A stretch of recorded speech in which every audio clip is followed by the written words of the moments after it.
I'm going to divert just a little bit here because in the practice of great perfection there is a practice that is done, and we've already played with it a little bit, that is a key part of this practice, and that is called 9-round breathing. Now we've done a version of 9-round breathing before. I teach you a simple one here. It's almost always done at the very beginning of the practice as a purification, similar to what we did previously.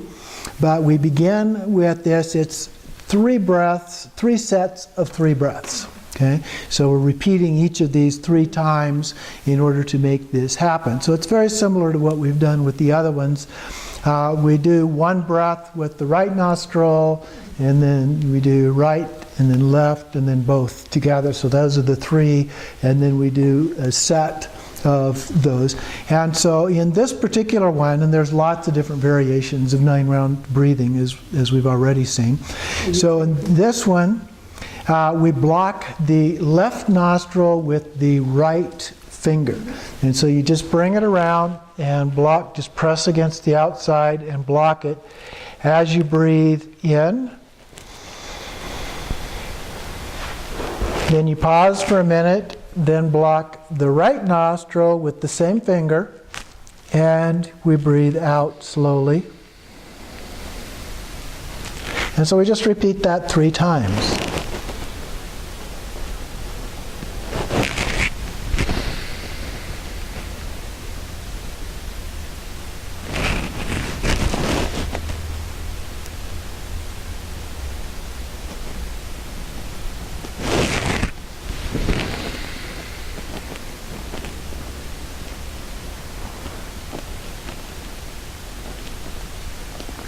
And then we do the reverse. With the left finger crossing over, we block the right nostril.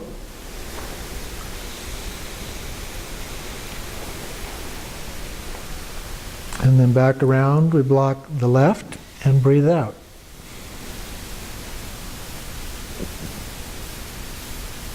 And repeat it 2 more times.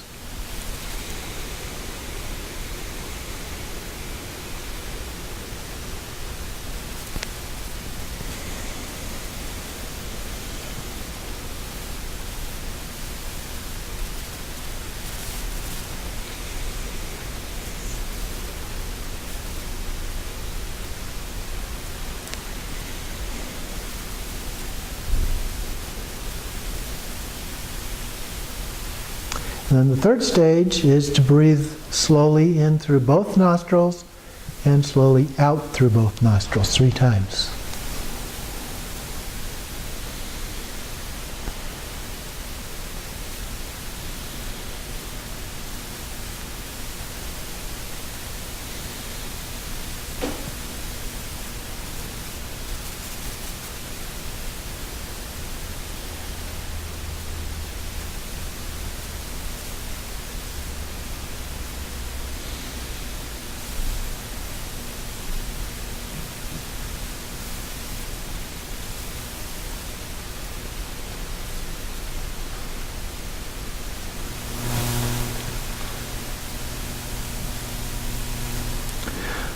So that's one form of 9-round breathing. There are a variety of ways of doing that, but that's a very nice, simple one.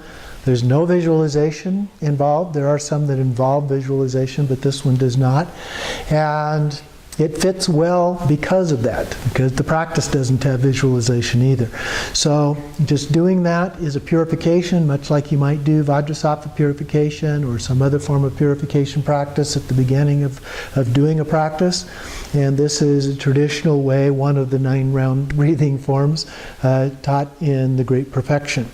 So we will be doing that as a part of our practice as we go through. So that then gets us to the actual practice we're going to be doing, the advanced shamatha without signs. And so, as I mentioned, this is a focus on our awareness. And in this case, we're going to be shifting our focus within space. So we're going to focus in one particular place, and then we're going to move our focus and do that in another place. So it can be easy to get attached to space as an object. That's one of the potential hindrances in doing this kind of a practice. So by shifting our focus, there's a tendency more to let go of that kind of attachment. As we move in one place to another, we tend to let go of that a little bit. And here we begin by looking up and then down, and then finally we integrate it with an up, right, left, and down. So in each case, you're focused on your awareness and you're monitoring your awareness. Are you paying attention? So earlier in the book, we talked about this as mindfulness and awareness. Mindfulness was your focus, and then awareness was knowing whether or not you were still focused. A very common way of looking at that. It's a form of metacognition. You're doing two things at the same time. It's doing the same thing when we think about the environment, all of the other experiences that we have, as being in our mind. Okay? It appears to be out there, and yet it's actually in our mind. And when we become aware of that, that also is a form of metacognition.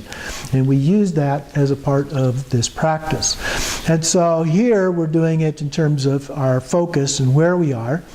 So you alternate between your focus on space and monitoring your focus on space. Focus on space, monitor your focus on space. So this helps to make that difference very clear. The difference between the monitoring and the difference between the focus.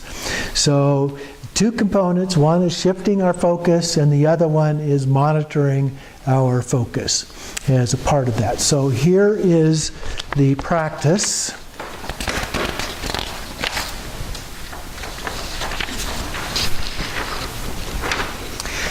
Like many of these practices, it appears to be very simple. It's not quite as simple as it appears to be. But we begin with our intention, and then we do the Nundro preliminary practices, then we do our 9-round breathing, and then we do the Shamatha without sign. So in the first one, from a stillness of body, speech, and mind, we gaze into space looking up. Now, it doesn't mean we tip our head up, but we just look up, our eyes look up.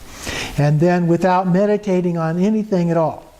And then we alternate back and forth between that focus on space and then paying attention to whether or not we are focused on space. So you go back and forth, not real fast, but spend a little bit of time focused, and then you just check, am I still focused? Or did I wander off? Or did I change my focus? Did I do something different? Did I start thinking thoughts? And then we continue with the practice by gazing down. So we start by looking up. Without moving our head, we look down. So we'll look down at maybe a 45-degree angle. And so we can do the same thing. We focus, looking down. And then we shift to, are we focusing? Our awareness of whether we are focusing. And the idea is to get used to the difference between focusing on something and being aware of whether we are focusing on something. Okay? And then the last part, we combine some movements here. So first we go up, and again we focus, check whether we're focusing. You can do that 2-3 times. Then we change our gaze to the right. We're looking over at the right without moving our head. We do the same thing. Focus, check focus. Focus, check focus. Focus, check focus. Not quite that fast, but that's the idea. Okay? Then to the other side, to the left.